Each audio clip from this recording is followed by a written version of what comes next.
loves you. お前はもう死んでいる。 Satu ekonomi perang. Jadi konsep ekonomi perang ini sudah diterapkan pada masa kemerdekaan Jepang di Indonesia. Konsep ini dipakai karena untuk meningkatkan industri negara Jepang. Oleh karena itu, Jepang memperluas wilayah kekuasaannya di Indonesia untuk menggali semua kekayaan alam Indonesia demi kepentingan industrinya. Pada tahun 1942, Jepang mendarat di Indonesia, namun ternyata tentara Hindia Belanda telah menghancurkan objek-objek vital Indonesia. Hal ini sengaja dibuat oleh tentara Hindia Belanda agar negara Jepang mengalami kelumpuhan dalam perekonomian, namun Jepang mengambil langkah untuk memperkuat perekonomiannya dengan cara pengawasan pasar, perbaikan beberapa prasarana, karena Jepang sudah memutuskan hubungan dengan Eropa. Semua bidang perkebunan mengalami kemunduran. Pada tahun 1941, produksi karet menurun, dan pada tahun 1943, produksi teh juga menurun. Oleh karena itu, Jepang terpaksa mengadakan industri kapal angkut kayu, mesin pabrik, paku, kawat, dan sebagainya untuk memulihkan kembali bidang perkebunannya. Karena dengan pengadaan pangan yang disuarakan oleh organisasi Jao Hogai membuat sehingga Jepang menjadi terbebani di Indonesia. Oleh karena itu, Jepang mengeluarkan ketentuan yang ketat untuk menguatkan kebijakan ekonomi, sehingga Jepang mengeluarkan aturan dan pengawasan yang tegas. Adapun akibat keseluruhan produk petani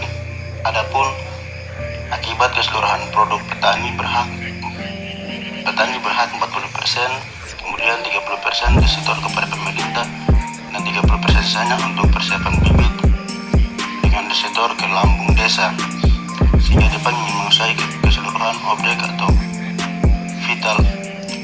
alat vital dan alat produksi. Dengan demikian diterapkan kebijakan di bidang ekonomi, yaitu konsep ekonomi perang. Sekian.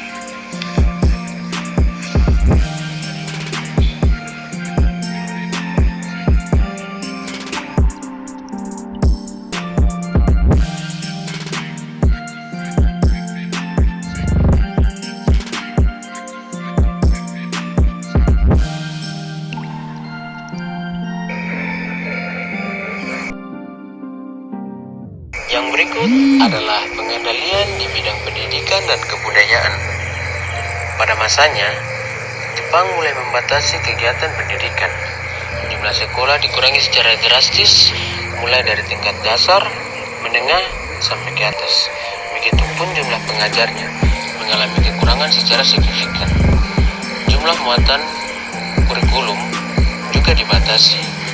Mata pelajaran bahasa Indonesia dijadikan mata pelajaran utama sekaligus bahasa pengantar, sedangkan bahasa Jepang dijadikan mata pelajaran wajib di sekolah.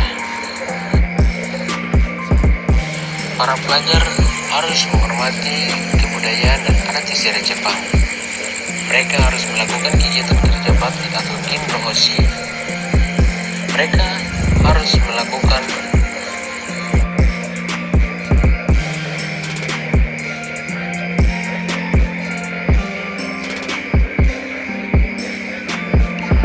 latihan jasmani dan kemiliteran, harus menjalankan semangat Jepang,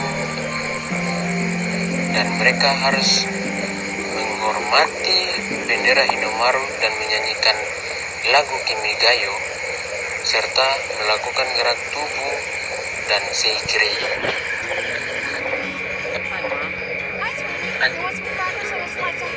Pelajar harus menghormati kebudayaan dan adat istiadat Jepang. Mereka harus mengikuti kegiatan kerja bakti, mengikuti latihan jasmani dan kemiliteran. Para pelajar juga harus menjalankan semangat Jepang dengan sebenar-benarnya. Mereka juga harus menyanyikan lagu Kimigayo dan wajib menghormati bendera Hinomaru serta melakukan gerak badan dan seikiri.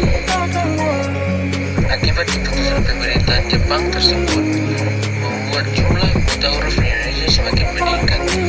Berdasarkan kenyataan tersebut, para pemuda Indonesia mempelopori kegiatan atau program pemberantasan buta huruf yang dipelopori oleh Putra. Akibat keputusan pemerintahan Jepang tersebut membuat jumlah buta huruf di Indonesia semakin meningkat. Oleh karena itu, para pemuda Indonesia mengadakan program pemberantasan buta huruf yang dipelopori oleh Putra. Berdasarkan kenyataan tersebut, dapat dikatakan bahwa pada masa kependudukan Jepang di Indonesia, pendidikan di Indonesia pun mengalami kemunduran.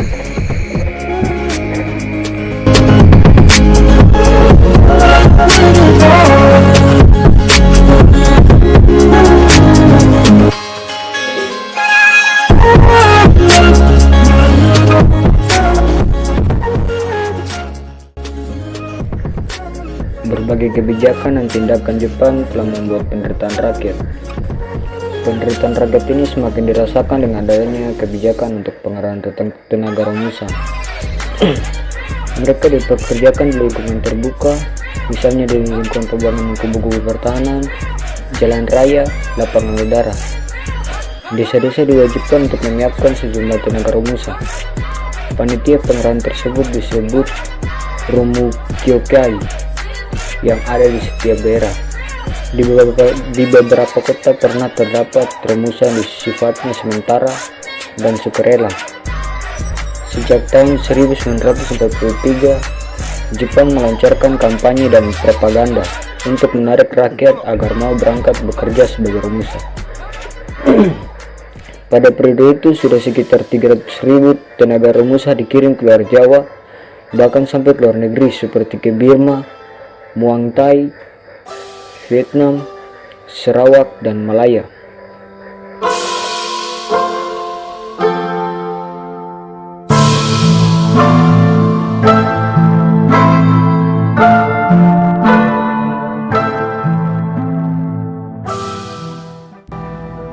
Perang melawan tirani Jepang. Jepang yang mulanya disambut dengan senang hati kemudian berubah menjadi kebencian rakyat, bahkan melebihi kolonial Belanda. Jepang bertindak sewenang-wenang, rakyat tidak bersalah ditangkap, ditahan, dan disiksa. Kekejaman itu dilakukan oleh Kempetai, polisi militer Jepang. Pada masa Jepang, banyak gadis dan perempuan Indonesia ditipu dengan dalih untuk bekerja sebagai perawat atau disekolahkan. Ternyata dipaksa untuk melayani Kempetai. Mereka disekap dalam kamp-kamp tertutup sebagai wanita penghibur. Kamp-kamp dapat kita temukan di Solo, Semarang, Jakarta, dan Sumatera Barat. Kondisi ini menambah penderitaan rakyat sehingga timbullah berbagai perlawanan.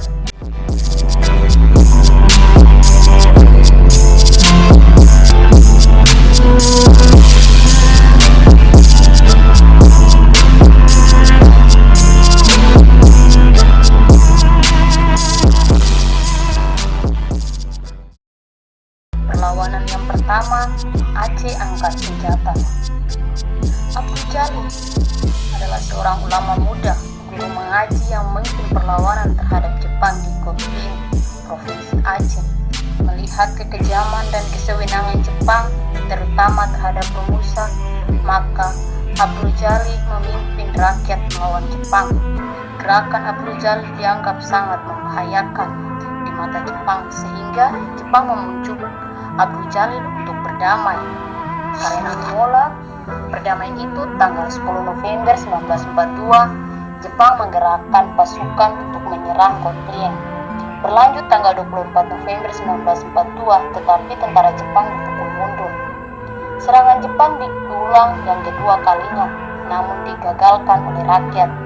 Kekuatan Jepang ditingkatkan sehingga melancarkan serangan yang ketiga kalinya dan berhasil menghancurkan pertahanan rakyat. Namun Abdul Jalil dan beberapa pengikutnya berhasil meloloskan diri ke Pulau Lang Arab. Beberapa hari kemudian, saat menjalankan sholat, mereka ditembak oleh tentara Jepang, sehingga Abdul Jalil gugur sebagai pahlawan bangsa. Pertempuran ini berakhir rakyat yang gugur 120 orang dan 150 orang luka-luka, sedangkan Jepang kehilangan 90 orang prajurit. Kebencian rakyat semakin meluas, sehingga muncul perlawanan di Jangkar Buyadi di bawah pimpinan perwira Diugun Abdul Hamid. Perang meluas ke berbagai tempat.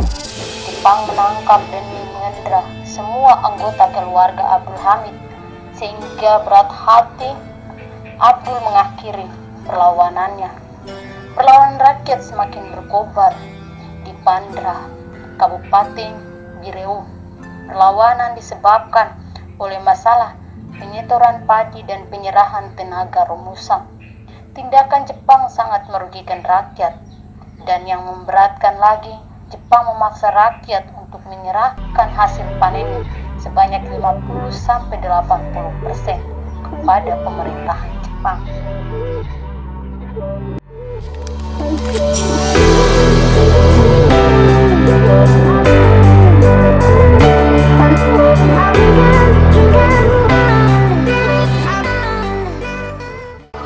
B. Perlawanan di Singaparna. Singaparna merupakan salah satu daerah di wilayah Jawa Barat yang rakyatnya dikenal sangat religius dan memiliki jiwa patriotik. Rakyat Singaparna sangat anti terhadap dominasi asing. Oleh karena itu, rakyat Singaparna sangat benci terhadap pendudukan Jepang, apalagi ketika mengetahui perilaku pemerintahan Jepang yang sangat kejam. Kebijakan-kebijakan Jepang yang diterapkan dalam kehidupan masyarakat banyak yang tidak sesuai dengan ajaran Islam, ajaran yang banyak dianut oleh masyarakat Singaparna. Atas dasar pandangan dan ajaran Islam, rakyat Singaparna melakukan perlawanan terhadap pemerintahan Jepang. Perlawanan itu juga dilatar belakangi oleh kehidupan rakyat yang semakin menderita. Perlawanan meletus pada bulan Februari tahun 1944. Perlawanan dipimpin oleh Kiai Zainal Mustafa, seorang ajingan di Sukamana, Singaparna. Dia adalah pendiri pesantren Sukamana. Pendiri pesantren Sukamana ini tidak mau kerjasama dengan Jepang. Ia sangat menentang kebijakan-kebijakan Jepang yang tidak sesuai dengan ajaran Islam.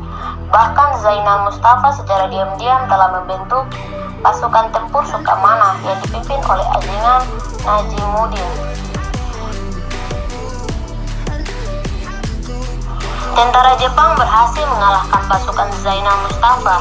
Dalam pertempuran ini, banyak yang berguguran para pejuang Indonesia. Kiai Zainal Mustafa ditangkap Jepang bersama gurunya Kiai Emar. Selanjutnya, Kiai Zainal Mustafa bersama 27 orang pengikutnya diangkut ke Jakarta pada tanggal 25 Oktober tahun 1944. Mereka dihukum mati, sementara Kiai Emar disiksa oleh polisi Jepang dan akhirnya meninggal. Kiai Zainal Mustafa memulai pertempuran di hari Jumat bulan Februari tahun 1944. Sebelum perang itu dimulai, ada beberapa utusan dari kepolisian Tasikmalaya dan beberapa orang Indonesia yang ingin mengadakan perundingan dengan Zainal Mustafa. Namun, polisi Jepang itu dilucuti senjatanya dan ditahan oleh pengikut Zainal Mustafa. Kemudian ada seorang polisi yang disuruh kembali ke Tasikmalaya untuk melaporkan yang baru saja terjadi dan menyampaikan ultimatum dari Kiai Zainal Mustafa kepada pihak Jepang agar besok segera memerdekakan Jawa, dan jika tidak maka akan terjadi pertempuran yang akan mengancam keselamatan orang-orang Jepang. Pengerahan tenaga Romusa dengan paksa dan di bawah ancaman ternyata sangat mengganggu ketentraman rakyat. Para Romusa dari Singaparna dikirim ke berbagai daerah di luar Jawa.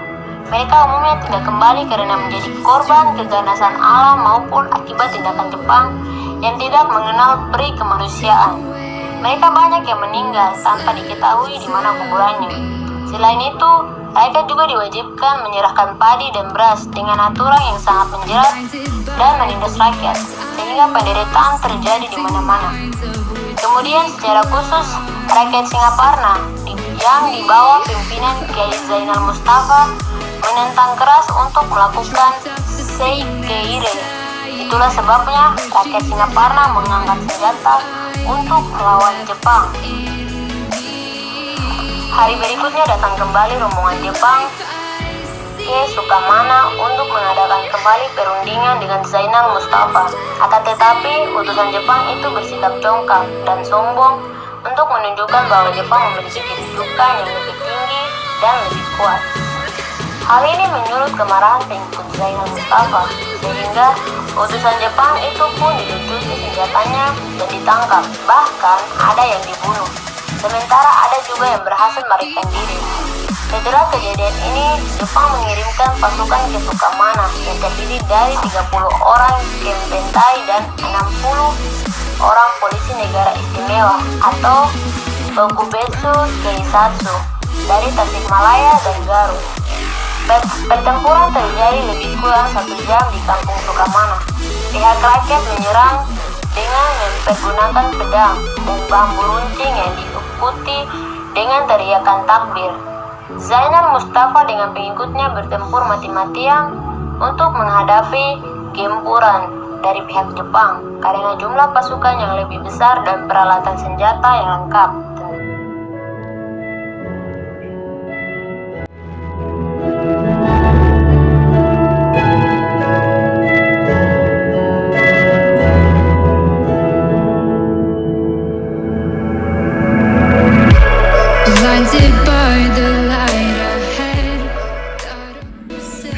Perlawanan di Indramayu. Perlawanan terhadap kekejaman Jepang juga terjadi di Indramayu. Latar belakang dan sebab-sebab terjadinya perlawanan tidak jauh beda dengan perlawanan di Singaparna. Pada umumnya, rakyat dan para petani hidup sangat sengsara. Jepang bertindak semena-mena terhadap para petani di Indramayu. Mereka harus menyediakan sebagian besar hasil panen kepada Jepang. Kebijakan ini sangat menyengsarakan rakyat. Kebijakan Romusa juga terjadi di Indramayu, sehingga semakin membuat rakyat menderita. April 1944, terjadi perlawanan rakyat Indramayu dengan Jepang di daerah Kaplongan, distrik Karangampel. Kemudian pada bulan Juli, muncul pula perlawanan rakyat di desa Cidempet, kecamatan Loh Bener. Perlawanan tersebut terjadi karena rakyat merasa tertindas dengan adanya kebijakan penarikan hasil padi yang memberatkan. Rakyat yang baru memanen padinya harus dibawa ke balai desa. Rakyat tidak dapat menerima cara-cara Jepang yang demikian. Rakyat protes melawan. Dengan semboyan, lebih baik mati melawan Jepang daripada mati kelaparan. Setelah kejadian tersebut, maka terjadilah perlawanan yang dilancarkan rakyat. Namun mereka tidak mampu melawan kekuatan Jepang yang adanya tentara dan peralatan yang lengkap. Rakyat telah menjadi korban dalam membela bumi tanah airnya.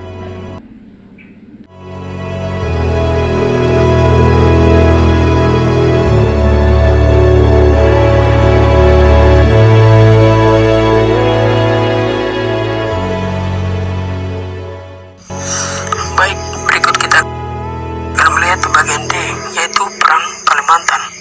Perang Kalimantan hampir sama terjadi antara Jawa dan Sumatera. Dan Perang Kalimantan dipimpin oleh Pang Suma. Dalam perang ini, ia menggunakan taktik gerilya. Dengan bantuan militer, mereka menggunakan keuntungan alam, rimba belantara, sungai, dan perlawanan sulit yang ditempuh.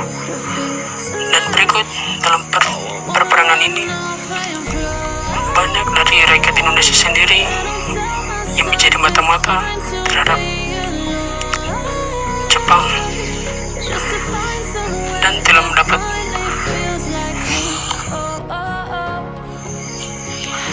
dan Jepang melakukan siasat untuk membunuh Pang Suma bersama dengan rakyat Indonesia. Dan pada saat itu rakyat Indonesia susah untuk melakukan kemerdekaan karena terjadi mata-mata yang dari asli orang Indonesia sendiri. Sekian dan terima kasih.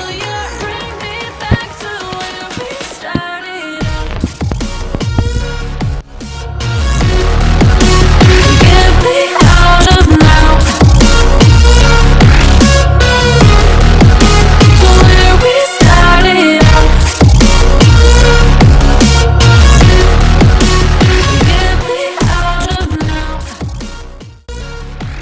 masa pendudukan Jepang, penderitaan juga dialami oleh rakyat di Papua. Gerakan perlawanan yang terkenal di Papua adalah Gerakan Koreri yang berpusat di Biak dengan pemimpinnya bernama El Rumkoren. Biak merupakan pusat pergolakan untuk melawan pendudukan Jepang. Rakyat hanya menggunakan senjata seadanya untuk melawan. Jepang tidak mampu bertahan menghadapi para penjual ngirian tersebut.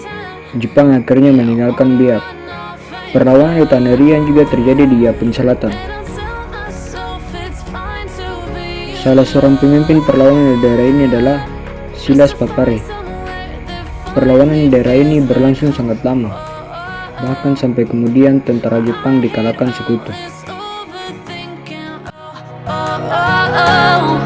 The more I swim, the more I'm sinking. Take me to a world of silver. No more heartbreaks, tears, painkillers. Take me somewhere. Pada masa pemerintahan Jepang di Indonesia, Jepang sangat menguasai daerah-daerah di Indonesia, terlebih khusus di Jakarta sebagai pusat pemerintahan Jepang pada saat itu.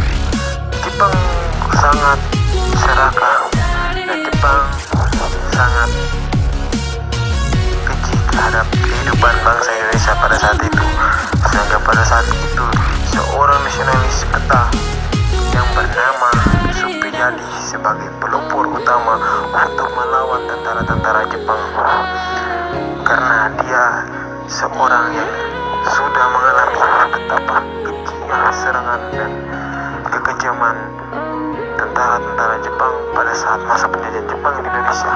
Oleh karena itu dia sebagai pelopor utama untuk melawan Jepang. Tetapi pada saat itu Jepang juga karena kecerdikan Jepang menjebak para pasukan Supriyadi dan tokoh-tokoh nasionalisme Indonesia lainnya, sehingga pada saat terjadi peperangan yang sangat dahsyat di bawah lereng gunung, sehingga pada saat itu pasukan Supriyadi dijebak karena para tentara Jepang sudah menjebaki pasukan Supriyadi. Oleh karena itu pasukan Supriyadi pun tertangkap dan mereka yang ada yang diberikan hukuman mati dan yang dibebaskan. Sedangkan Supriyadi sendiri tidak diketahui apakah dia dibunuh atau dia disiksa atau dimasukkan dalam penjara. Sekian dan terima kasih. Dari kota Wuhan, sudah banyak korban jiwa berjatuhan. Jumlah yang meninggal tembus ribuan, hanya sedikit berhasil disembuhkan. Belum ada vaksin bisa ditemukan, penelitian pun masih dilakukan. Jaga jarak, jangan sampai bersentuhan. Jangan lupa sering-sering cuci tangan. Pemerintah sudah keluarkan larangan, tapi masih banyak orang yang di jalan karena alasan tuntutan pekerjaan, agar anak istri masih bisa makan. Bisa makan yang gak berkepentingan, di rumah aja